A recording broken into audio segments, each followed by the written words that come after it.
whenever you serve first, the skills will follow. So Yeah. somebody might be watching your show right now and maybe they're thinking, well, I'm not that good at this yet. You might not be good enough to charge yet, but you're good enough to do it for one or two people for free. And then guess what? That is the best way to do it, because whether you're doing it in your church or maybe God places somebody in your heart to say, practice doing it with this person or that person, or there's somebody that you honor and you say, hey, I could do some graphics for you for free. I started out doing our assistant pastor's graphics for free. And before he was assistant pastor, he was our youth pastor, and his father saw my work. That's how I ended up getting the job full time at the church at the time. Because his father saw my design work for his son, he's like, that looks good. But I did it for free. I did it because I wanted to serve. So when you serve first, the skills will follow.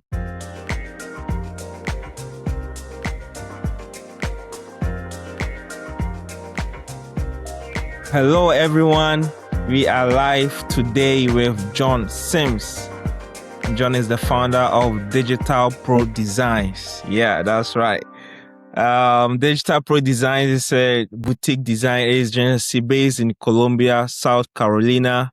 And what I love about John's story is that it didn't start in a design studio or a tech incubator, but it started in a church, a place I love really.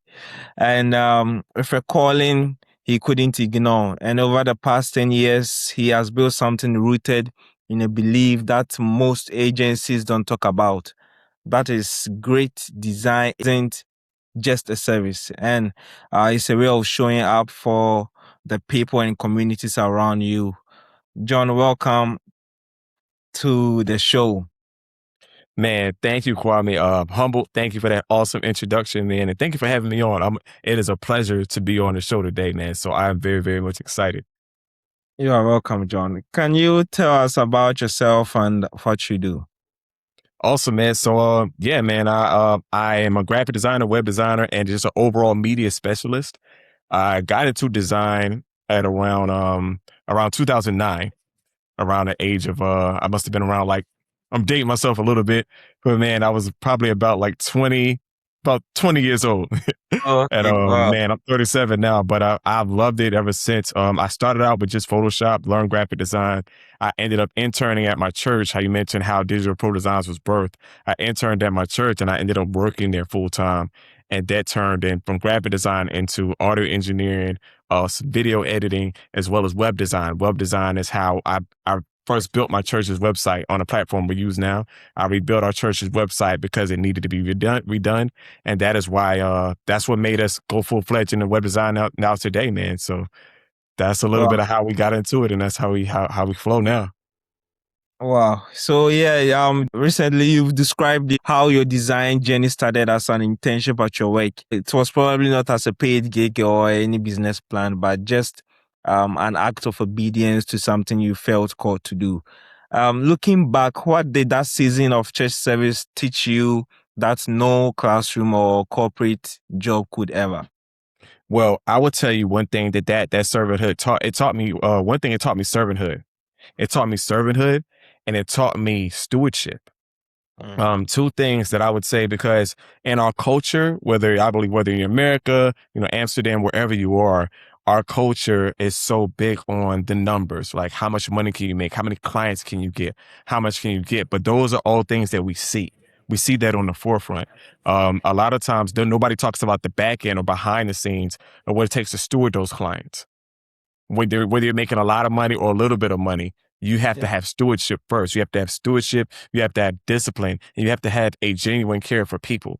Because if you don't care for people like that, then your work is gonna reflect that. It's not gonna be excellent. You're not gonna be able to give good customer service if you don't care for people. So ministry taught me, and it's still teaching me, how to truly, truly care for people on all levels, and that reflects in my work, so that their experience as well. Funny you mention that, man. What that one very active obedience is actually before I started interning at my church and everything. I was actually working as a medical assistant. I was in the medical field. It's like, John, how do you go from that to this? Well, I was, right. dude, I was, just to be very short, man, I actually got into the medical field because I got shot back in 2009. So I got shot, with a 45. I'm not supposed to have this left arm anymore. So you see the scar, you see the bullet wound and everything. Thank God you are fine now. Yes, thank God, man. But what it did was when that happened, I wanted to get a job, and this was around 2008. So everything in the job market was very unstable. We had America had the great, almost like a really bad recession in 2008. So everything was very up in the air. No job selection was stable. So Yeah. I chose to go into the medical field because I felt like people are always going to be sick, and I want to help people the way I was helped. Wow. So one thing I learned though is, God gives us free will. So Mhm. even if you're not in his will, he'll let you do certain things even that are not in his will just because I was hard headed. So if you're hard headed, I believe God's gonna let you find out. He's like, okay, I'm gonna let you do this, but when you find out that's not what I want you to do, you're gonna come back. And so, so I ended up succeeding, and I became a medical assistant, man. And my goal was to, as I was being a medical assistant, was to go to nursing school. And over time, I worked there for about 8 months at this urology clinic. And each day, I felt my spirit grieving more and more, and I didn't know what it was until I broke down in tears one day. And I was like, God, why do I feel like this? And he was like, it's because I called you to help people, but not like this.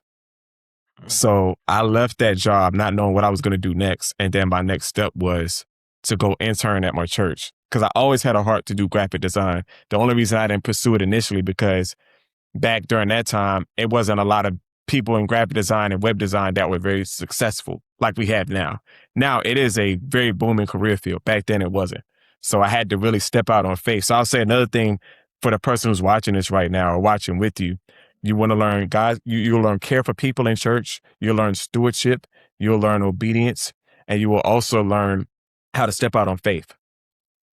Wow. So maybe you might be thinking about doing coding or website design or graphic design, and maybe some mentors and people have told you, hey, that might not be a stable field.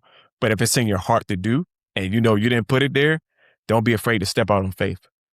Wow, wow, that's such an honest way to answer it, and I really appreciate you sharing that the story there of I didn't know you went in the medical field before getting in into the church, but yeah, appreciate. And yeah, a lot of people wait until they are fully actually ready to start. But what you are describing is actually opposite. You showed up before you actually, had that tangible skills. And because you said first, of course, the skilled followed along. And that other matters most because most business advices tells people to build confidence before they actually start anything. But your story shows that action came first and then confidence followed on. Yeah. Faith without works is dead, man. Mhm. Faith without works is dead. So, and you said something that's key, serve first. Whenever you serve first, the skills will follow. So Yeah. somebody might be watching your show right now and maybe they're thinking, well, I'm not that good at this yet. You might not be good enough to charge yet, but you're good enough to do it for one or two people for free. And then Yeah. guess what?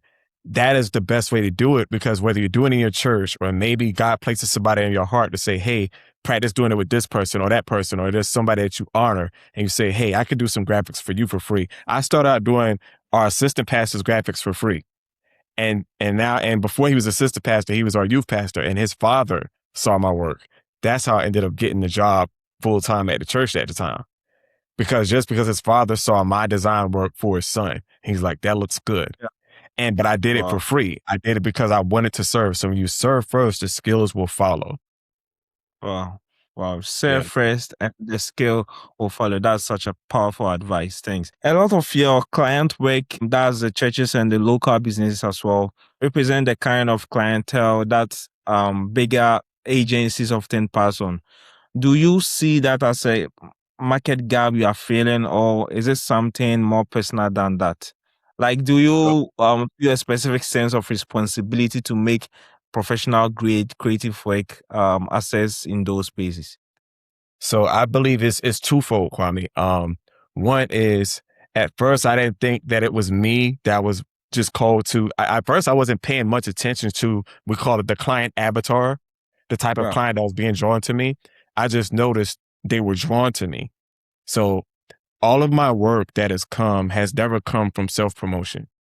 Mm, The Bible, I'm a living testament of this. The Bible says that promotion, doesn't come from yourself. It doesn't. Promotion doesn't come from man. It doesn't come from the north, the south, the east, or the west. It comes from God alone. yeah. So Every client that I've gotten has been from somebody recommending somebody to me. Wow. And hey, wow, he does good work. So I kind of realized, I guess, over time that the type of client that were coming to me was a unique client that either knew nothing about the internet or website stuff or anything like that, and they also didn't don't know much about even what they're building yet. They're still birthing their brand. They're still birthing what it is that they want. They're still figuring it out. So I realized, I was like, wow, okay. So the first part of this is, I told you it was twofold. The first part is I realized God was sending a certain type of person to me because I Yeah. had the patience and the understanding and the servanthood to help them birth out a brand or an idea that they hadn't finished creating yet. And I had the patience to help them through that, almost like a midwife. Wow. And then the second part of it is I realize now, even I'm still developing this now, I realize I do care about that smaller business owner that bigger agencies will overlook. Because before any company gets big, they start small. Yeah, exactly. And if nobody's willing to, give above average service or give excellent service to them and give them a chance, then they might not grow. But they will remember the individuals and the companies who did and who were willing to grow with them. Almost like a big time artist that started off small and only had one producer, but they Uh-huh. stayed with them and said, I see something. So I believe the way my clientele will grow is that as I stick with that individual that's being overlooked, as they grow and I pray for their business and we work together, they will remember and be loyal because of their relationships. Wow, wow, that's such a blessing, and it remembers me of this Bible verse. Gentiles will come to your light, and kings to the brightness of your shining. So that's exactly that kind of reality you are living now. Yes, man, I'm living that now for sure. And I want to talk to somebody else who might be maybe in this same position. You might see a lot of people around you, or maybe some people in your field. I see this a lot. There's some people in my design field, and they're getting like these big numbers for web designs, and they're working with the big agencies. And Yeah. sometimes I'm like, man, I want to go after them, but I get this conviction, almost like the Holy Spirit don't want to allow me to just pursue based upon the numbers. He's like, no, be patient. I'm gonna send you the people, but the people that I send you might not necessarily be that level yet, but you're going to help them get there. Wow. Yeah. And when you help them get there, you're going to feel so fulfilled about it.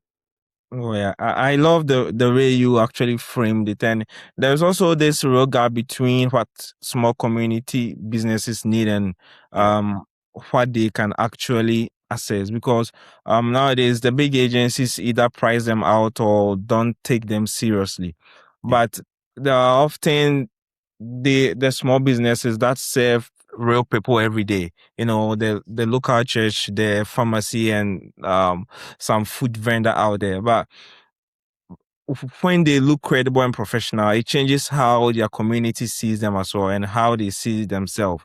And that matters beyond just the design actually.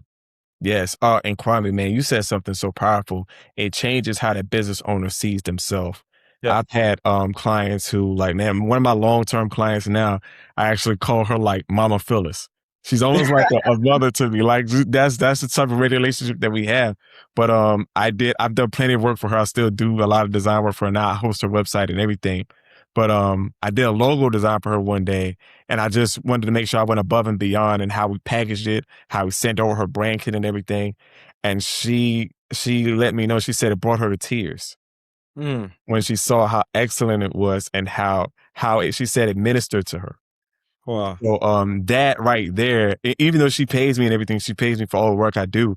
That moment was more memorable than any payment. Even though you need money to stay in business, those moments are going to be what you remember the most. And there's a scripture also in the Word that says, Jesus says, "If I be lifted up, I'll draw all men unto me." I believe that, and I'm saying it to say that for some individuals that when you're doing certain design work, or maybe you're launching out into business, have an understanding that you might have a certain type of person coming to you, but God is drawing that type of person to you Yeah. because he knows what type of heart you have and that nobody's going to serve them like you will. Yeah.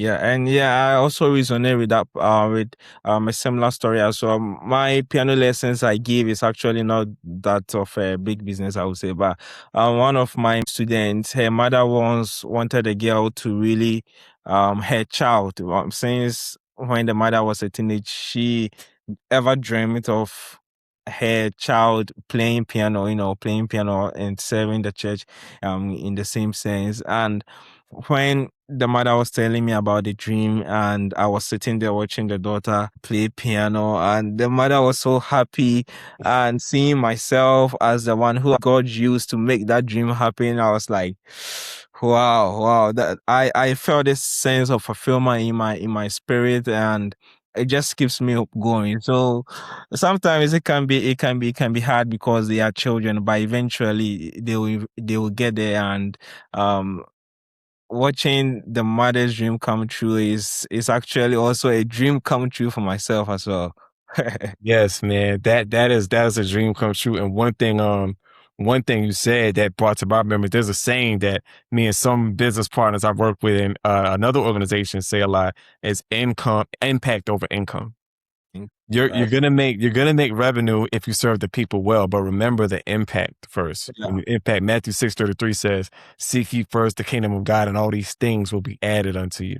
A lot of exactly. times, as business people, we can get caught up in trying to add the things. Let me add the next client. Let me add this. Let me add this service. And there's nothing wrong with adding services, but Yeah, one thing to be mindful of: make sure you're adding services to your business for the right reasons.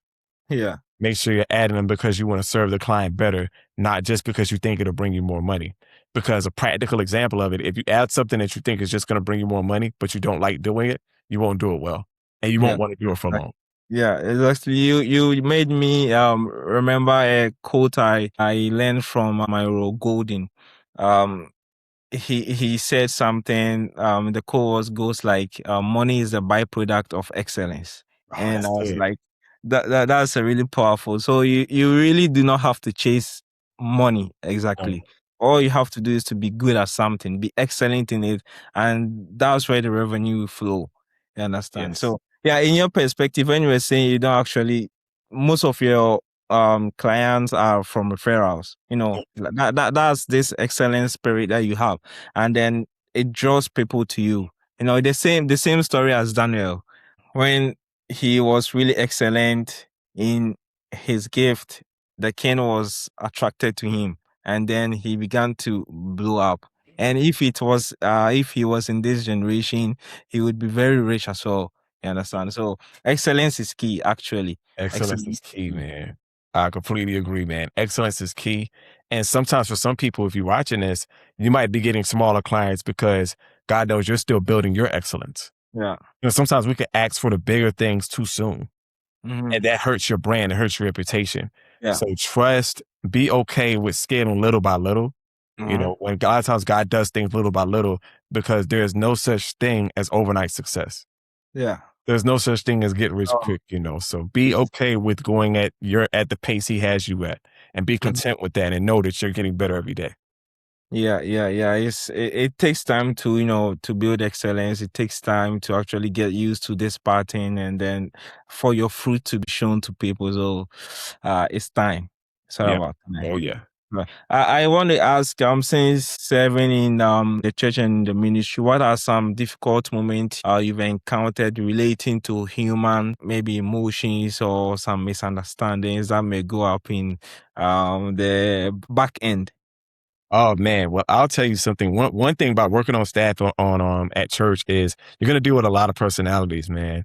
A lot of Mm. personalities, and the thing is, like one thing I've learned more than anything is that before you try to point the finger at someone else, God's gonna hold the mirror to you.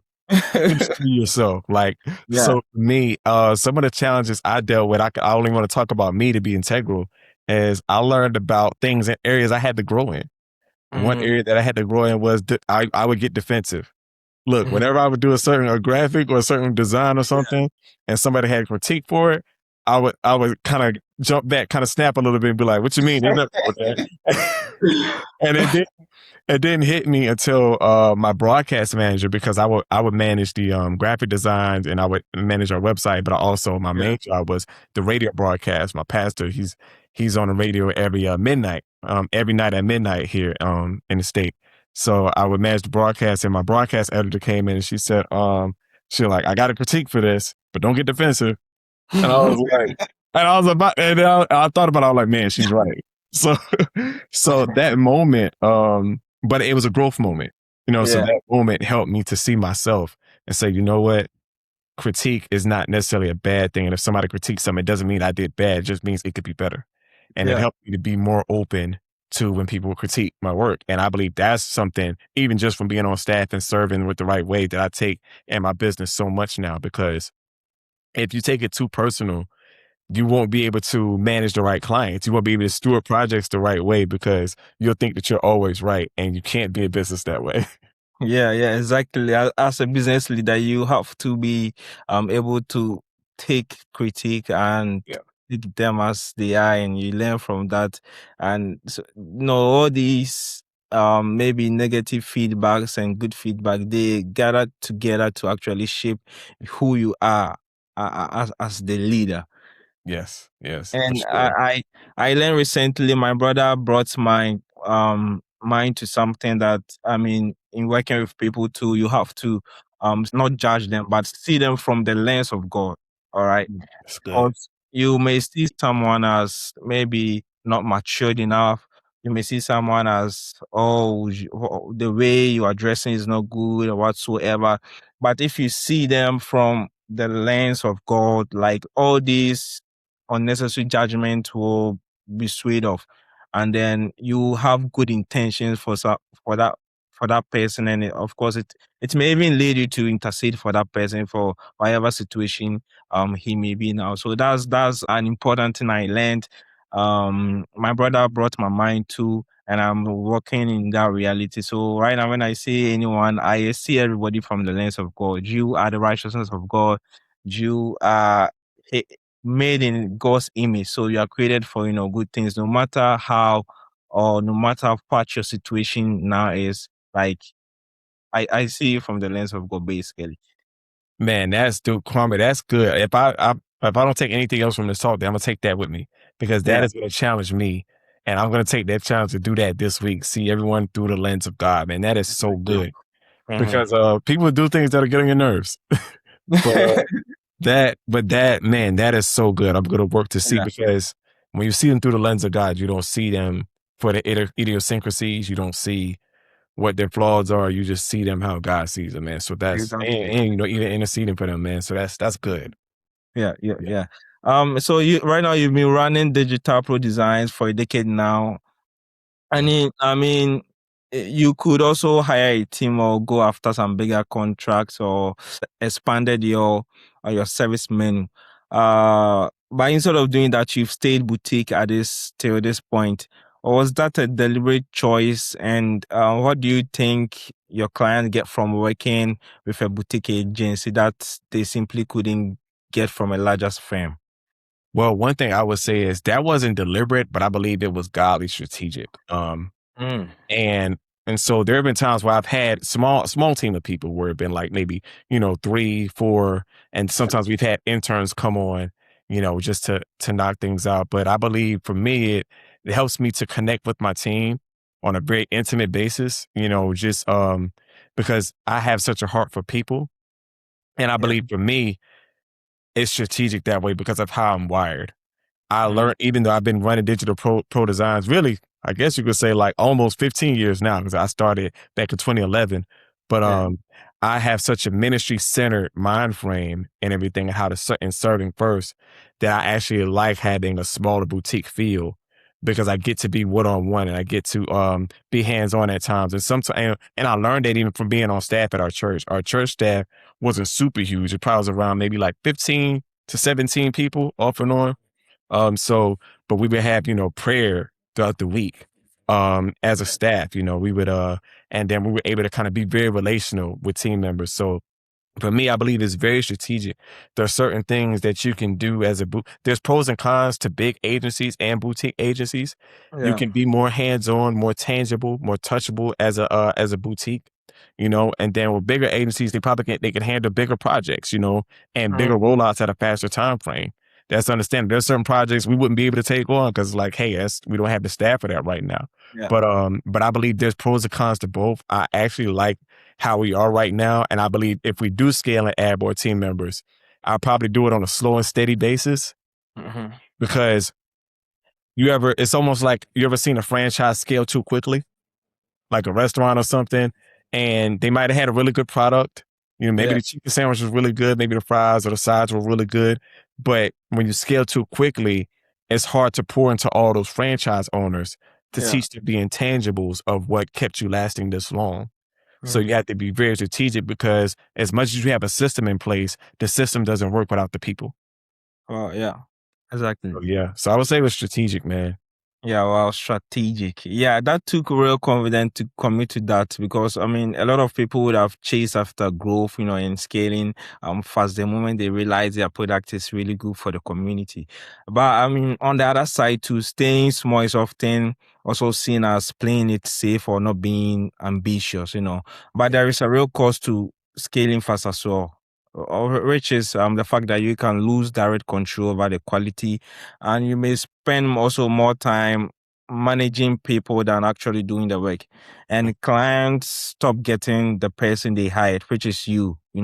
So choosing to stay boutique means every client still gets your full attention and there is this commitment and this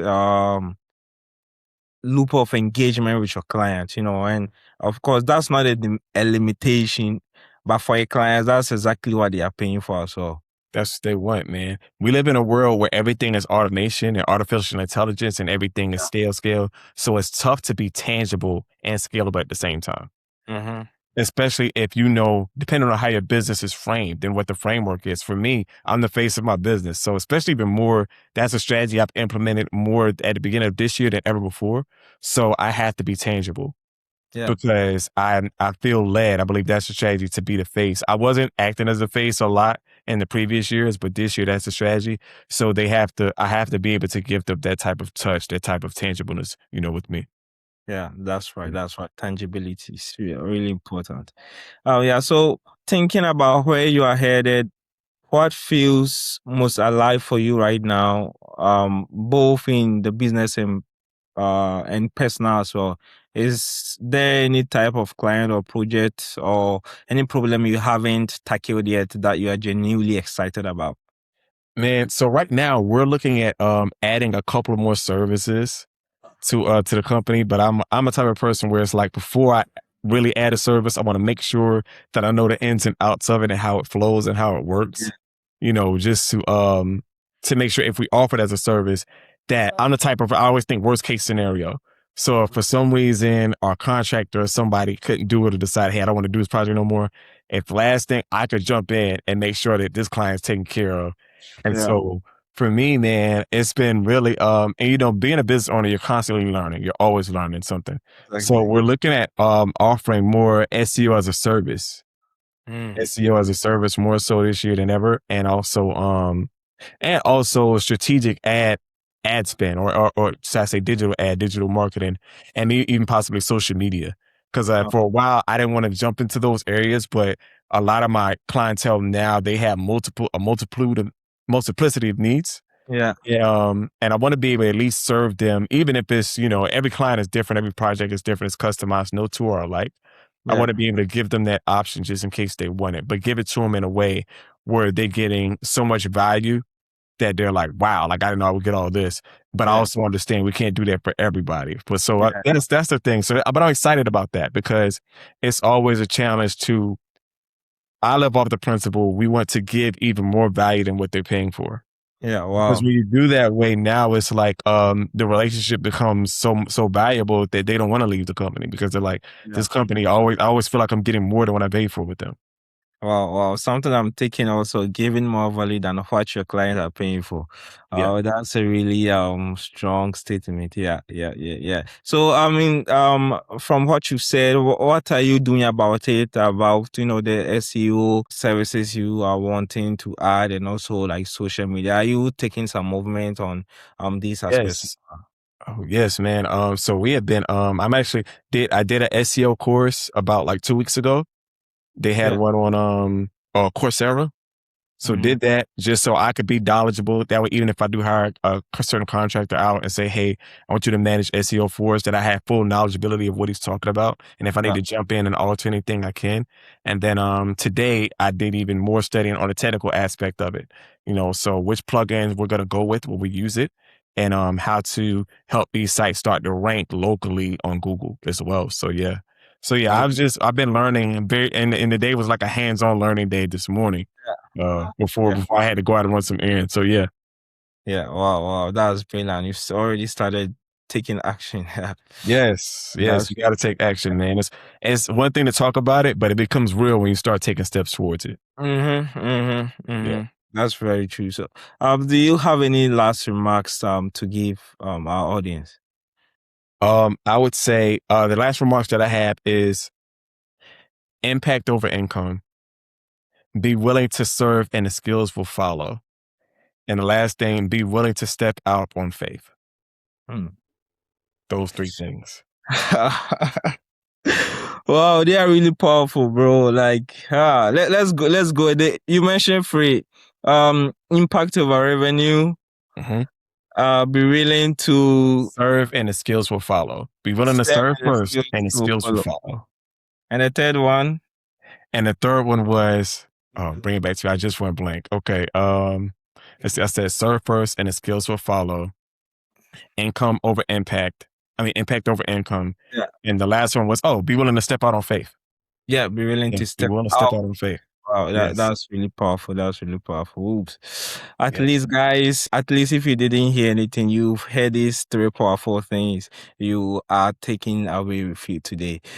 Thank you very much, John. Thank you very much for. Yes, man. Thank you for having me.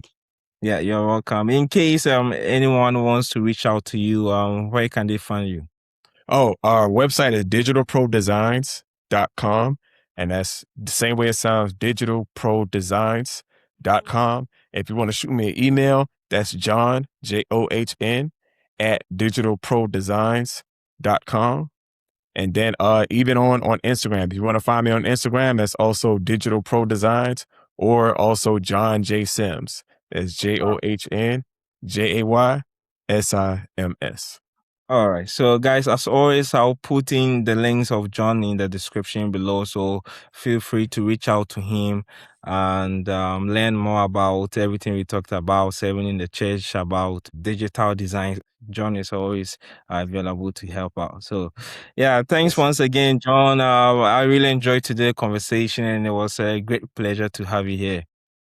Yes, man. My pleasure. Thank you, Kwame.